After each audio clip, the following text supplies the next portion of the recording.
سردیوں میں جہاں گرم اور صحت افزا خوراک کا استعمال بڑھتا ہے، وہیں پر مختلف انداز میں تیار کردہ مچھلی بھی موسم سرما کا من بھاتا کھاوا ہے۔ تفصیل بتا رہے ہیں نمود مسلم۔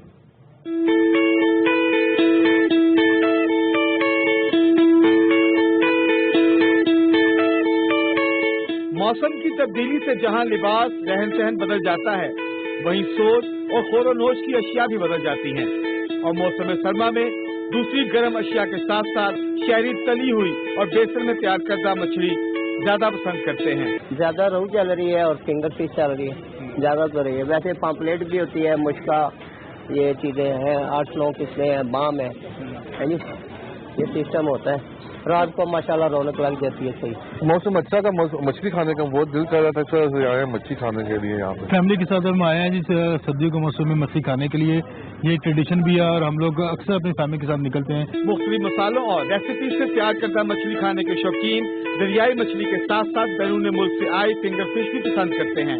یہ جو فنگر فشنگ کی ہوتی ہے یہ پسند کرتا ہوں۔ گھر والے باہر گاڑی میں بیٹھے ہوئے ہیں، وہ ادھر انجوائے کر رہے ہیں اور ہم دو ادھر بیٹھے ہیں۔ فنگر فش اچھا لگتا ہے، اس میں یہ ہے کہ ذائقہ بھی اس کا اچھا ہوتا ہے اور لیبوریس بھی اتنا نہیں ہوتا۔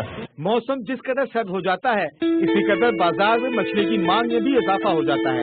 سخت سردی کے موسم میں شہری مچھلی کھانا زیادہ پسند کرتے ہیں، اور مچھلی یہی نہیں کہ وہ اکیلے کھائیں بلکہ اپنے اہل خانہ اپنے دوستوں کے ہمراہ مارکیٹوں میں آتے ہیں اور اپنی پسند کی مچھلی بڑے شوق سے کھاتے ہیں۔